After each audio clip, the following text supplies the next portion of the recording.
Shalom, first and foremost. I would like to give all praises, honor, and glory to the Heavenly Father and His only begotten Son, Yahweh Bahasham Yahweh Shai Bahasham Rachakwadash, the bond speak to the apostles and elders at Great Millstone who rule well and have taught us this 100% truth. Much peace and blessings be unto you, hopeful. Elect that the bishop not this word of thought, truth, and sincerity to all you Achim. I do say Shalom. I am the Achram coming in with a quick lesson.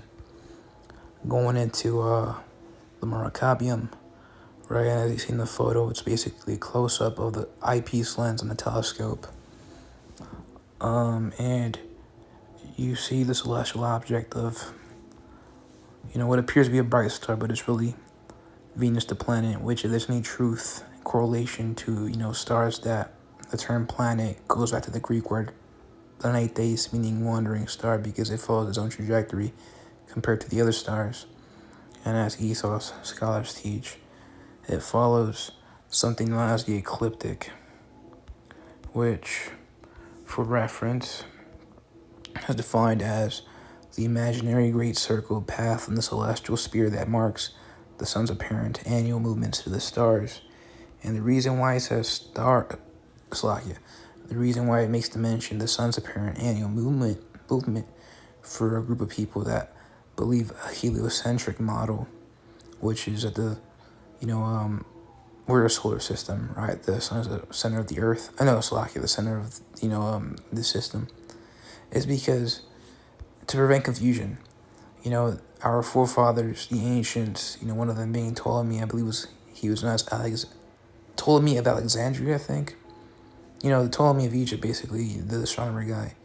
He was pro-geocentric because this was before, this was pre, scientific revolution, where you had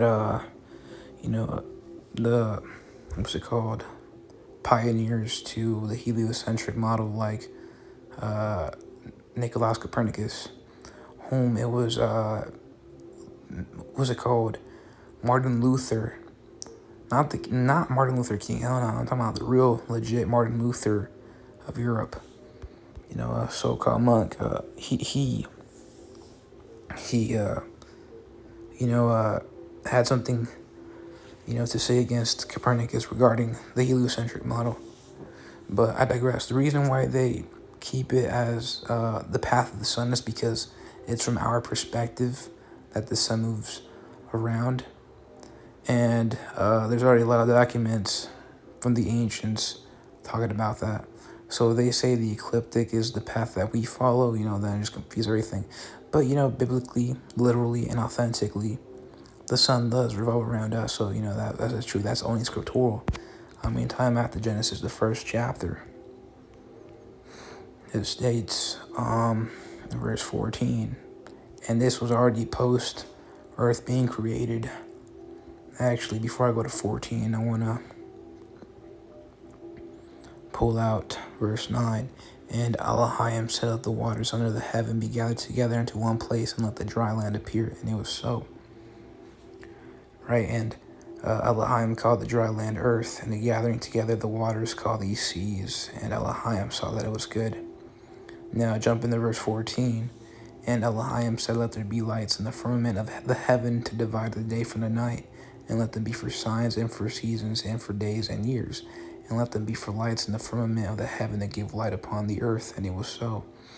And Elohim made two great lights, the greater light to rule the day, and the lesser light to rule the night. He made the stars also. And it's no wonder as to why the sun is, the brightest object in our view, from here on Earth. Whereas the moon, it's a dimmer light. Like you could stare at the moon without, any retinal damage. Whereas if you actually stare at the sun for long, especially during an eclipse and whatnot, you burn your freaking, eyes, dude.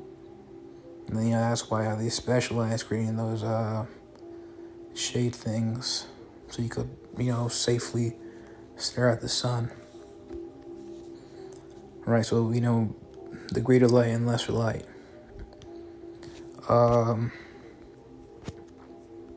What's it called? Which, say going back to the image, you see you see a little dash, a little hyphen below the the planet, which I will highlight in red, or basically circle in red, highlight. And I believe that is a chariot, right? Because when I initially saw, Venus through the lens with my eyes, there was nothing there. Yet when I came to take a photo, that's when I saw a bright light appear from top to bottom, go from top to bottom. But I didn't have a phone mount, so the photo kind of got blurred, and it went from a little dot to a dash. But I believe that's Maracab, and even if not, then and that's just an ordinary comet or whatever. Hey, time out to Genesis 1, verse 14.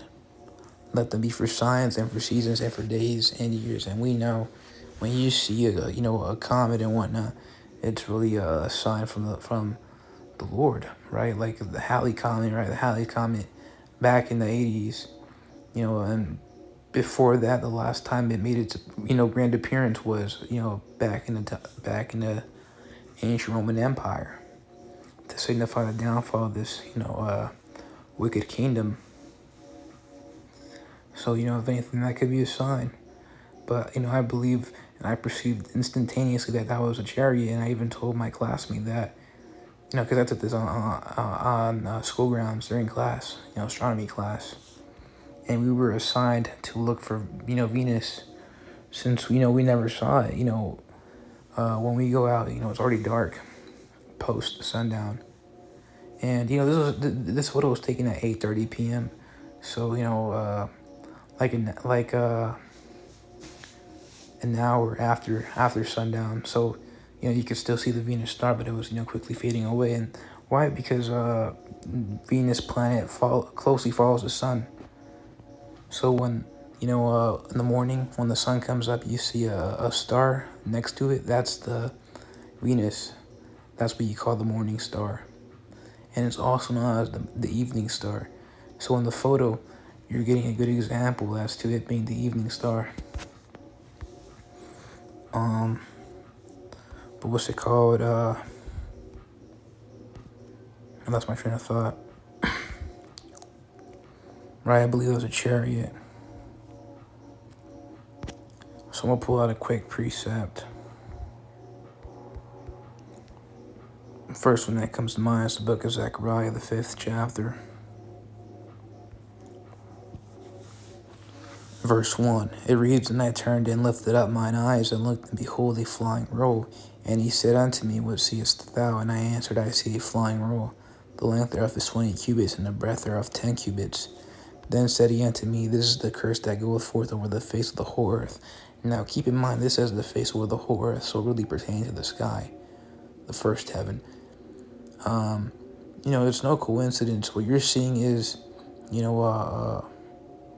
a sign as well. You could also, interpret that as a sign of the destruction of this place, because, in recent years, chariot sightings have multiplied greatly. I mean, you had Nero literally released the UAP files, the so-called UAP files. UFO, UAP, really a chariot, which chariot, moving vehicle, in the Hebrew is marakab, right? A moving vehicle. If I'm mistaken, marachapath, if I'm saying that correctly, is Hebrew for to move. To move. An example that comes to mind where that word move is used in the scriptures, Genesis 1 and 2. I'm going to read it in the Hebrew. It reads, Waha'aratazah hayathahawa bahawa chashka alpania thahawa waracha alahayam marachapath alpania hamayim. Right. Marachapath, to move. And the Spirit of God moved upon the face of the waters, which, the men of the Lord at Great Millstone, when they had break that term down of moving upon, the face of the waters, moving across space, really they mean the chariot, right? Which, that's not to say, they can't, fly through space, themselves like Omni-Man. No, by all means they could. But, the standard is that you're going to be in a chariot. Which even then, as the other Apostle Gabar had broken down, the chariot is literally an angel themselves. An angel containing angels. How about that? So yeah, you got what's he called? Your angels, aka the chariots, moving. They flying and zooming across, man. Right, so there's truth. That is truth. And for a quick testimony, after I took the photo, I quickly looked up at the sky and saw absolutely nothing. I saw absolutely mother-flipping nothing. There is no bright light below Venus. That was only visible through the telescope, which a 10-incher, right? So it's able to absorb more light and you're able to see more far. Right, you see the Orion Nebula. You can see the Andromeda Galaxy under certain environmental conditions. So that's why I made the mention. It could be a comet, but I believe it's a chariot. And not only are there chariots in the sky, but also in space, right? In space. But you're starting to see them again more across the sky because it's a sign of, the end. There's a precept that comes to mind that would be in the book of Luke the 21st chapter, verse 28. And it doth read, "And when these things begin to come to pass, then look up and lift up your heads, for your redemption draweth nigh." And who said this? Yahushai. This is in the red letter. Whenever you see a verse that's, in red tint instead of the ordinary black, that's because those are words spoken of to you by Yahushai Mashiach, right? Our Lord and Savior, the second in command, the only begotten Son of the Lord Yahweh. The Lord of Lord, King of Kings, dude. Big brother. The Son of Man. The capital S for Son. It's literally written in verse 27. "And then shall they see the Son, capital S, of Man coming in a great cloud with power and great glory." Which, that's also talking about a chariot. It's interchangeable. Chariot, what's it called? Cloud. White horse. I believe it was in 2nd Maccabees where it talked about horsemen in the heavens. Correct me if I'm wrong. That was talking about the Markab. Markabium as well, right? And there's like bajillion chariots, dude. Like bajillion. I was like, you can't even count them, dude. You can't even count them. Yeah, chariots as far as, as far as what's it called? ESOS telescopes can see. Like the James Webb telescope. Right, you look at all those images that it takes, all you see is like bajillion freaking stars and bajillion freaking galaxies. You got angels, across this universe creating planets and galaxies. So best believe, those bright lights you're looking at, there's definitely going to be chariots in those, areas. Not just here. Which, time out to Zechariah the 5th chapter. I wanted to pull out another precept, something came to mind. I made the mention how the curse that goeth forth over the face of the whole earth. Well, it is a curse, dude. You look into the Hebrew for that word curse. Come on. Man, this thing kind of sucks, oh, wow, yeah, sure, lag. Goddamn lag, dude. It's goddamn lag. Okay, that word curse goes back to the Hebrew word, if I'm mistaken, it's Allah. No, Alha. Allah or Alha. Right, oath of covenant, curse from God, from an execration. That term execration means feel or express great loathing for. Strong's definition. And imprecation. Imprecation means curse, swear word, spoken word, curse, cursing, execration, all swearing. Right, the Lord commanded the chariots to be all over the place. You know, that's why they're so prominent now, especially here in Babylon the Great, which I want to pull out a quick precept, the book of Amos. Or, you know, as Esau calls it, Amos. Amos. Hey, Amos. Hey, where Amos at? I never liked that pronunciation. I always just say Amos. You know, Amos. Nah, it's Amos. Anyways, it's in the book of Amos, the 9th chapter, verse 8. And it doth read, Behold, the eyes of the Lord Yahweh are upon the sinful kingdom, and I will destroy from off the face of the earth, saving that I will not utterly destroy the house of Jacob, saith the Lord Yahweh. Now, if I'm mistaken, initially and historically it pertained to that of Northern Kingdom, correct me if I'm wrong on that, but now you can pertain it to what's it called? Babylon the Great, right? You got it's a sinful kingdom. Who rules it? The daughter of Babylon. Which that's one of Esau's titles, Edom's titles, and Esau is also the border of wickedness. Wickedness is a lifestyle of living in sin. And this is a sinful kingdom. You could be whatever you want, do whatever you want, right? And then you get called out, you get called a bigot and whatnot because, we abide by the scriptures and we're anti, alphabet community, etc. Right? The point is the word I or eyes, right?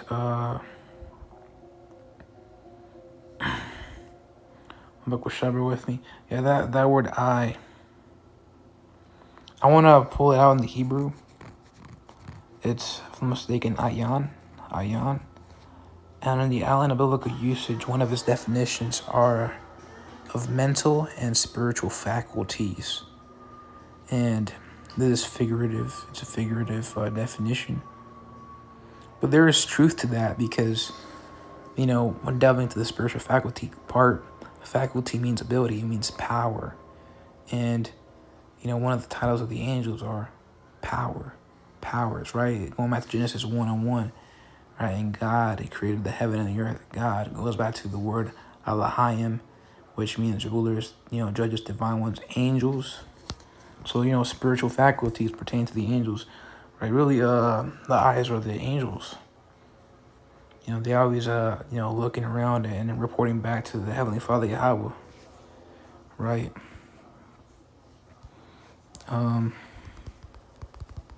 Another precept I want to pull out is in the book of Proverbs, if I am not mistaken. Okay. Yeah, 15:3. The eyes of the Lord are in every place, beholding the evil and the good. An example, the evil being this sinful kingdom, Babylon the Great. Right. But time after Zechariah, the 5th chapter, the actual precept I wanted to pull out, going back to the clause, there's the curse that goeth forth over the face of the whole earth. It's Jeremiah. That's the precept that comes to mind because it makes the mention curse. Now, curse going back to the Hebrew word, Allah, if I'm mistaken, again, it means covenant, but it also means loathing, a curse. Well, Jeremiah, the 10th chapter comes to mind because, explicitly, describes the loathing part, the anguish, So Jeremiah 10:2, thus saith the Lord Yahweh, learn not the ways of the heathen, and be not dismayed at the signs of heaven, for the heathen are dismayed at them. Right? In the NIV it reads, do not learn the ways of the nations, or be terrified by signs in the heaven, though the nations are terrified by them. Right? So that's when we look at these videos of, chariot sightings, and it's the heathen recording. Like, what the flip? Run away, And, with Jake, especially with Jake, Jake is a dramatic people. I mean, you think Esau's dramatic. Hell not. What's it called? Jake is like the most emotional and, dramatic, over the top, dramatic person. I mean, you got the Israelite woman to freaking, thank for that. She's like the star at that. She's a starlet of freaking, drama. Right? I'm period cut. Hell no, retarded. Anyways, when you see Jake, post your freaking chariot sighting videos on freaking Facebook or on Instagram, like, no, it's like, they're like, are you a foe, nigga? Are you a foe? This is what the government's hiding. What was it called? They flip out. And you could also apply this verse to, 2/3 of the nation of Israel, because spiritually they like the heathen. Let them be as the heathen. That was also written in the scriptures. I'm going to pull it out. Go shepherd with me.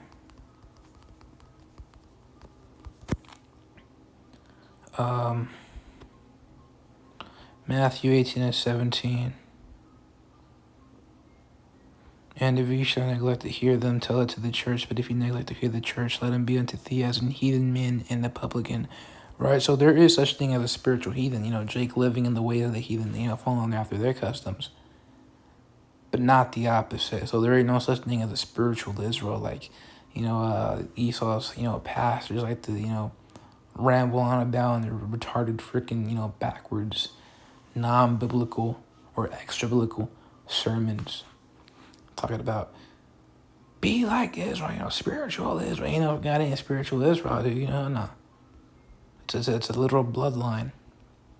When the scriptures talk about, for our spirit wealth witness that we are the children of the Most High.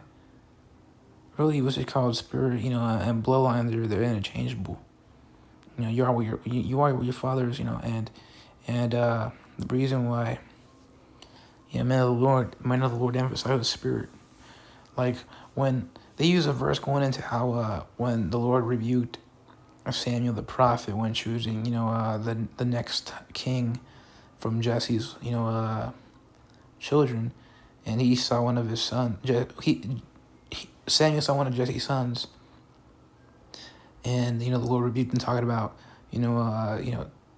what's it called? Don't focus on the countenance, right? Look on the spirit, right?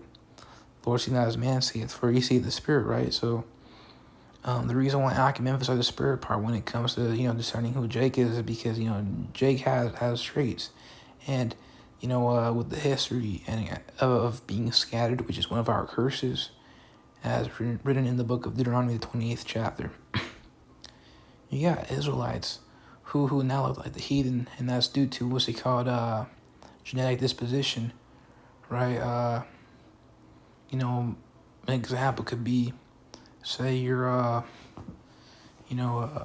Israelite looking Israelite, and then you marry, for example, an Ammonite, and then that child kind of looks Ammonite-ish, and then that child marries an Ammonite, and then the grandchild looks like an Ammonite, and then so on and so forth. It gets to the point where it was as though they had not been. They were always just Ammon, but they weren't. They were what was it called? Yasharallah, right? Israel,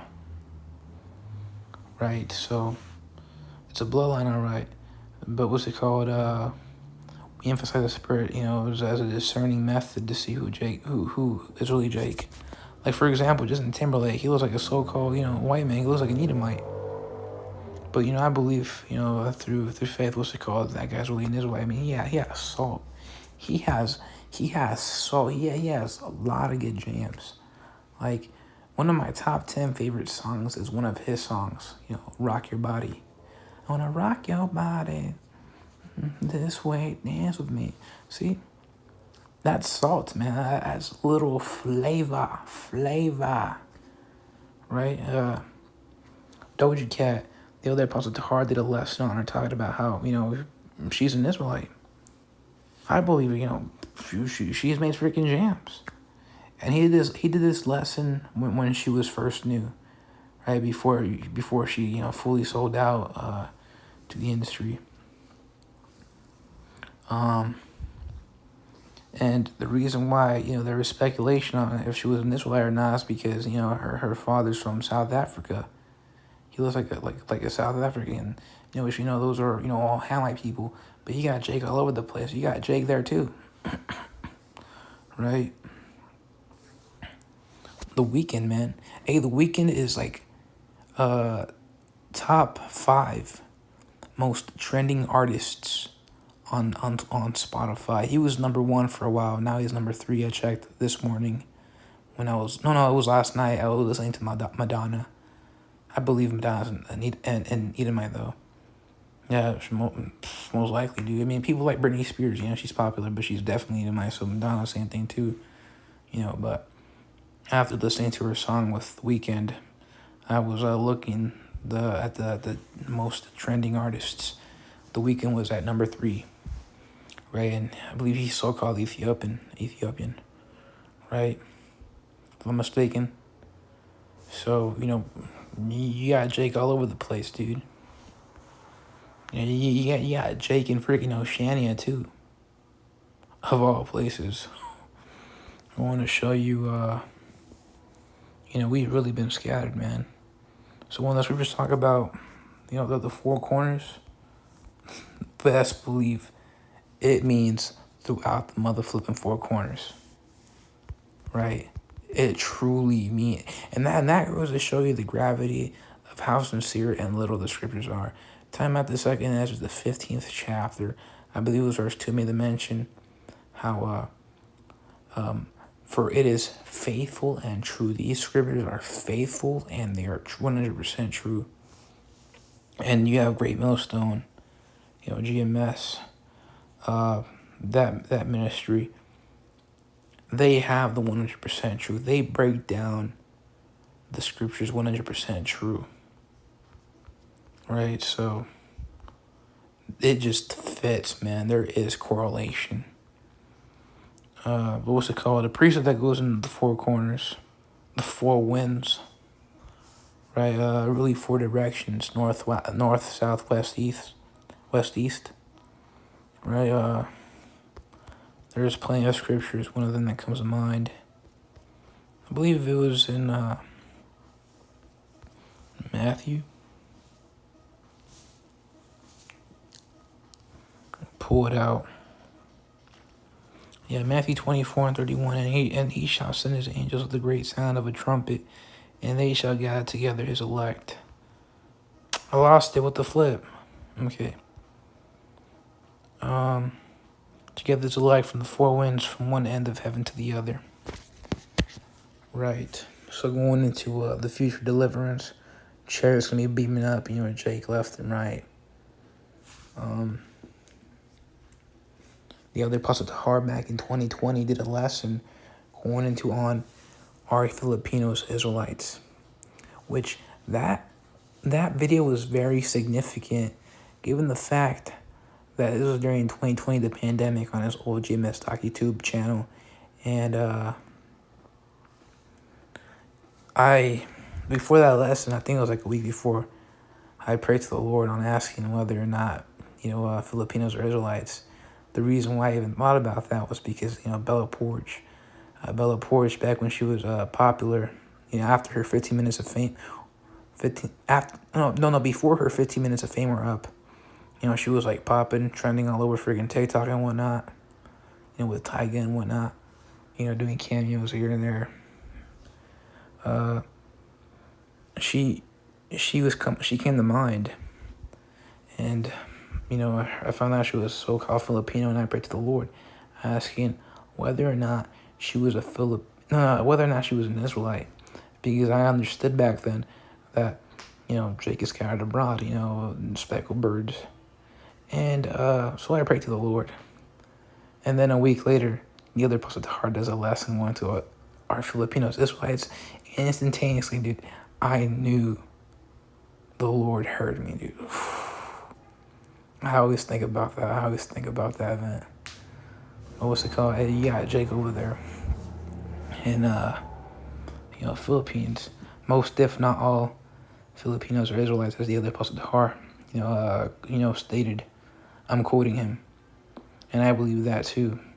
And there's a saying, or not, I wouldn't say saying in the world, but in the world, one of the titles of the Filipinos are the Mexicans of Asia. And also historically, I mean, you did have Esau transporting Issachar to the Philippines, right? To the Manila Acapulco,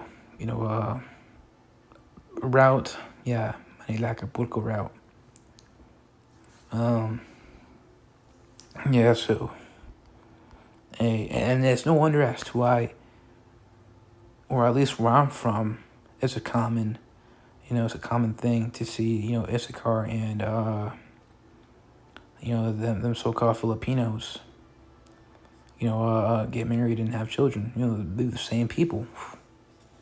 How about that?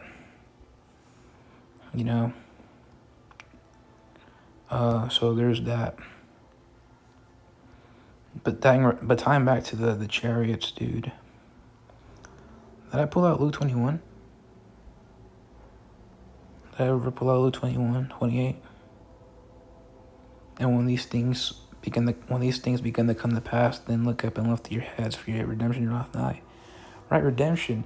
What does that word redemption mean? It is Greek for apolithrios or something like that. Strong's G 629. Apalutrosis. Apalutrosis. Apalutrosis. Or trosis.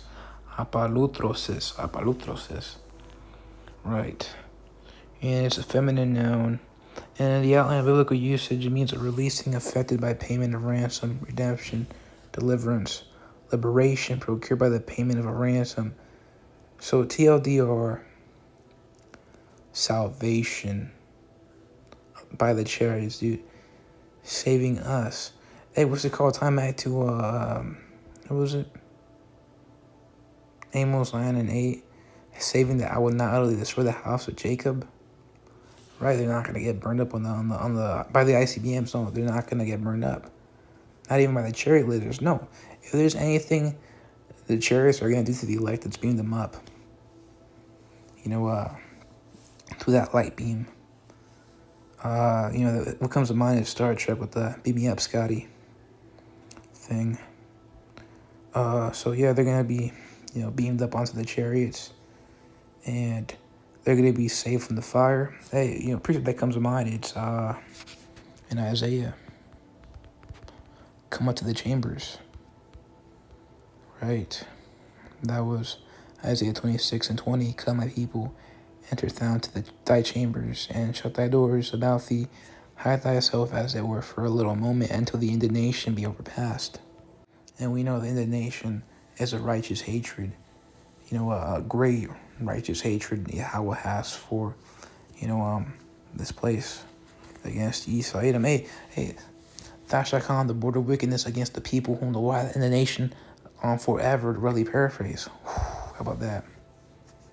And he's come here to destroy Babylon, the great, the greatest peril that ever befell the earth. Because time after Revelation 6:3, hey, what's he called? Hey, take the peace away from the earth. This place, this country has just been vexing. It's a vexation, it's a curse, it's a plague against the whole earth. It's no wonder as to why all nations will very soon betray this whore and blow it up through ICBMs as prophesied. Right. And what's it called? The elect are gonna get beamed up. Then they're gonna go back to the land, back to their land, our land, my land. And we're gonna establish the kingdom of heaven, the kingdom, heaven, our our rest, the kingdom of Israel, the kingdom of Yasharallah, the kingdom of Yahweh Shai Mashiach, the kingdom of the Israelites, dude. Not them small hats, man. And you see, they really don't have a kingdom. That goes to show you see they ain't the people of the Lord. You got people waking up left and right. Even in the world, you got people, waking up to reality, to the truth. It's to the point where if you tell, somebody, those small hats aren't the chosen, they believe it because it's the truth. And they see the casualties, the atrocities Amalek has committed against humanity. And that's supposed to be your leader? To commit atrocities against humanity?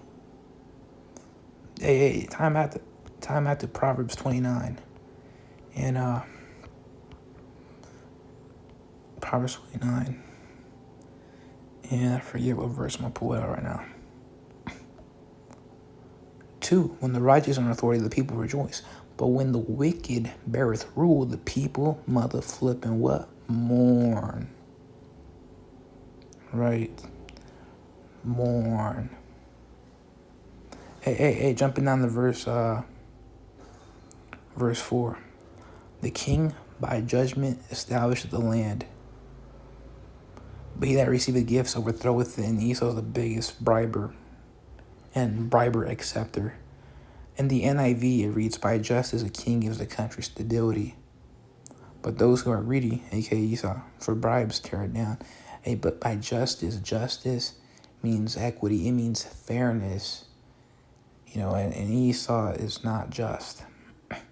Time after the book of Habakkuk, the first chapter, it clearly states in verse 4, therefore the law is slack and judgment doth never go forth, for the wicked doth compass about the righteous. Therefore, wrong judgment, mother flipping proceedeth.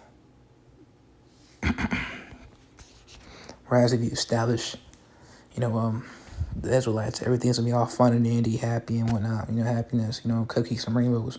We finna eat some cupcakes and rainbows. We finna taste the rainbow, goddammit. We finna taste the rainbow. Thus saith Yahweh Ba'ashem Yahweh Shai. We finna live luxuriously. Now, obviously, not those little words of tasting the rainbow, but it's metaphor for enjoying flavor. We're gonna enjoy everything. Gold, riches, freaking flavorful freaking meals, etc. Many women, slaves, power, spiritual power. Oh my God, I can't even think right now. Thus saith Yahweh Ba'ashem Yahweh Shai. Best believe that. That's the truth. Anyways, let's start the 10th chapter. What's it called? Verse 3, an unwise king destroyeth his people. Totally Esau. But through the prudence of them which are in authority, the city shall be inhabited. Right? Prudence, wisdom, and that is given to the Israelites, dude. Hey, as it is written in the book of Deuteronomy, I believe it was the 4th chapter, the law shall be wisdom in the sight of the shall be your wisdom in the sight of the nations. We will be magnified by the law. Right, and in the kingdom, the heathen will have to keep the law. They're gonna see how glamorous the law is, and be like, oh my God, I want to serve the law. I want to serve the Lord. I want to keep the law. And they start running, what's it called, tossing out that freaking octopus crab. They start, dumping all that shrimp crap. No more pig, only delicious meats. Only delicious meats like a cow, dude, buffalo. A goat, sheep, right? You name it, dude. Fish with fins and scales on, dude. Ain't no goddamn eating no octopus, dude, or else you get the axe. I digress. So time back to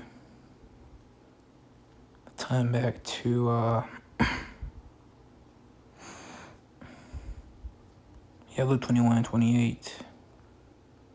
We will be established in the land very soon. Hey, so look up, Akim, lift up your heads, gang. Lift up your heads, for your redemption draweth nigh. Which nigh means to draw near. A quick Google definition shows almost at or to a short distance away. Right? We at the end of this thing, right? Esau is the end of the world, but Jacob is the beginning of that followeth. Hey, you know what I think about every morning? I think about how pleasurable it is to be alive at the end of this thing. Now imagine, what's it called, being alive back in the ancient world and knowing it was not yet time for the kingdom, but you still had to go through captivity. Yeah, we felt that in the past lives. That's why, goddamn, I'm so glad this is the last lifetime in captivity, and we at the end of this thing, dude. We have a future to enjoy. I know what I'm doing in the kingdom. I'm gonna be enjoying my time, biding my time. We finna hit retirement soon.